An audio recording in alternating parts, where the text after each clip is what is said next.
न जाने कब जिंदगी की शाम आ जाए, खुदा के पास खुद जाने की पैगाम आ जाए।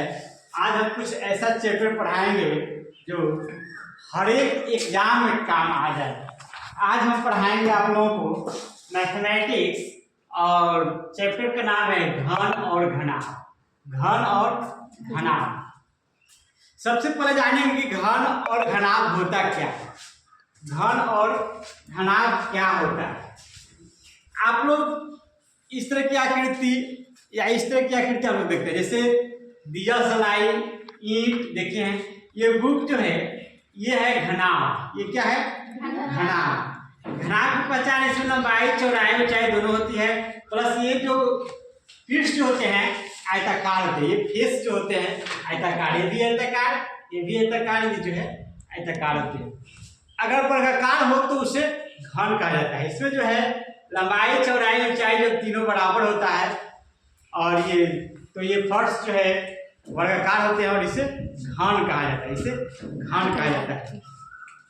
इसमें देखते हैं कि कोण जो है शीर्ष जिसको बोलते हैं 8 शीर्ष होते हैं। इसमें शीर्ष कितने होते हैं? 8। इसके शीर्ष जो है 8 होते हैं, जैसे 4 ऊपर और 4 नीचे। ये जो है 8 जो है शीर्ष में और 12 जो है कोण होते हैं। 12 किनारे कोण या किनारे। 12 कोण या किनारे को काउंट करेंगे। देखिए 1 2 3 4 ऊपर हो गए 4 और नीचे हो गए 4। 8 8 9 10 11 12। तो ये 12 किनारे होते हैं। घन और घनाभ दोनों में किनारे कितने होते हैं? 12। और शीर्ष कितने होते हैं? 8। 1 2 3 4 ये शीर्ष होते हैं। 4 ऊपर 4 नीचे। 8 शीर्ष और 12 किनारे या 12 कोण होते हैं। हम आकृति को समझ गए कि घन कैसा आकृति होता है और घनाभ कैसा होता है। अगर हम समझ जाएंगे तो क्वेश्चन बनाने में दिक्कत नहीं होगा। मैथ एक ऐसा सब्जेक्ट है कि अगर समझ जाएंगे तो बनाने में बहुत आनंद आएगा। अगर नहीं समझ में आएगा तो फिर नींद आने लगेगा, फिर मैथ छूने का भी मन नहीं करेगा। तो समझना जरूरी होता है। अब हम लोग समझेंगे, इसका क्षेत्रफल निकालेंगे। ये आकृति बनाया हुआ है, ये घन है, ये घन है और ये घनाभ है। ये घन है और ये घनाभ। इसका आकृति निकालना है। घनाभ का कुल पृष्ठीय क्षेत्रफल। ये रूम जो है ये भी जो है घनाभ के आकार का है। कैसा है? घनाभ। ये बुक जो है घनाभ के आकार का है। अब कुल पृष्ठीय क्षेत्रफल निकालना है, कुल क्षेत्रफल निकालना है तो इस सबका क्षेत्रफल निकालेंगे। इसका क्षेत्रफल निकालेंगे, इसका निकालेंगे, इसका निकालेंगे, इसका निकालेंगे, ऊपर का भी निकालेंगे और नीचे का भी निकालेंगे। यानी कै को निकालेंगे? 6 का निकालेंगे। कै को सतह है? सतह कै को है? 6। 1 2 3 4 5 6। कै को सतह है? 6 का निकालेंगे तो क्या कहेंगे इसको? कुल क्षेत्रफल या कुल पृष्ठीय क्षेत्रफल। ठीक है, तो देख रहे हैं अगर इसका निकालना है लंबाई गुने चौड़ाई। हाँ, लंबाई गुने चौड़ाई। अगर इसका निकालना है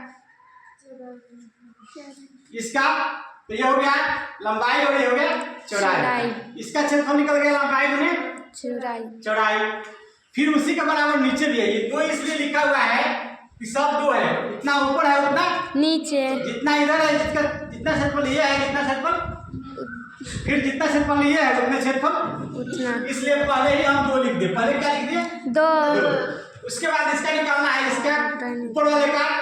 तो ये हो गया लंबाई, ये हो गया चौड़ाई। तो लंबाई गुने चौड़ाई इसका निकल गया, ये आयताकार है। फिर जो है इसका निकालना है इसका, तो ये हो गया चौड़ाई और ये हो गया ऊंचाई। चौड़ाई गुने ऊंचाई, वृत्त गुने हाइट, इसका निकल गया। और इसका दोनों का हो जाएगा 2 लिखा हुआ है। तो अब निकालना है H। हाँ, ऊंचाई गुने लंबाई, इसका निकालना है। इसका तो ये हो गया लंबाई हो गया, ये ऊंचाई हो गया। ये लंबाई हो गया, ये ऊंचाई हो गया, ये हो गया। अब ये दोनों 2 से गुना कर देंगे तो दोनों का निकल जाएगा। तो कब का निकल गया? 6 को पृष्ठ का निकल गया, 6 सतह का निकल गया। अब उसी तरह घन का अगर कुल पृष्ठीय क्षेत्रफल निकालना है इसका, तो इसमें सब क्या है बराबर है, लंबाई चौड़ाई ऊंचाई क्या है तीनों जो है बराबर है। तो ये भी हो जाएगा ए स्क्वायर, ये भी हो जाएगा ए स्क्वायर और ये भी हो जाएगा ए स्क्वायर, हो जाएगा ना। तीनों बराबर है तो 3 को, अरे यहाँ दो पहले से है, कितना हो गया 3 दूनी 6 ए स्क्वायर, 6 ए स्क्वायर याद रहेगा। उसके बाद घनाभ का पार्श्वपृष्ठीय क्षेत्रफल, पार्श्वपृष्ठीय क्षेत्रफल जब कहेगा तो ऊपर नीचे का नहीं निकालेंगे, किसका नहीं निकालेंगे, ऊपर और नीचे का नहीं निकालेंगे, यानी केवल दीवार का निकालेंगे। अगर इस रूम का कहा जाए पार्श्वपृष्ठीय क्षेत्रफल निकालने का तो ऊपर और नीचे का छोड़ देंगे, ऊपर और नीचे का छोड़ देंगे। तो क्या निकालेंगे, लंबाई की ऊंचाई, ये अगर निकालना है इधर दिखाइए इस दीवार को, इस दीवार को देखिए। अगर इसका क्षेत्रफल निकालना है तो ये लंबाई गुने ऊंचाई, लंबाई गुने ऊंचाई, इसका निकल गया, ये 2 होगा, इतना ये बराबर होगा उतना ये बराबर होगा। ऐसे हम 2 बार भी लिख दिए हैं, इस दीवार का और इस दीवार का दोनों का क्षेत्रफल क्या होगा।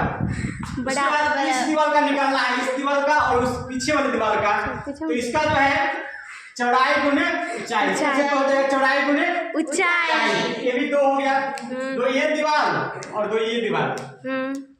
तो यहाँ 2 जो है LH हो गया, 2 BH हो गया, कॉमन निकाल दिए 2 को LH BH, फिर कॉमन निकाल दिए H को, तो 2H into N plus B, ये पार्श्वपृष्ठीय क्षेत्रफल हुआ। अब इस पर जो है आप लोग सवाल बनाएंगे और एग्जाम में इसको इस्तेमाल करेंगे, एग्जाम में अच्छा मार्क्स लाएंगे। You will help me, I will help you, I have nothing to give you, pray for God will bless you, thank you.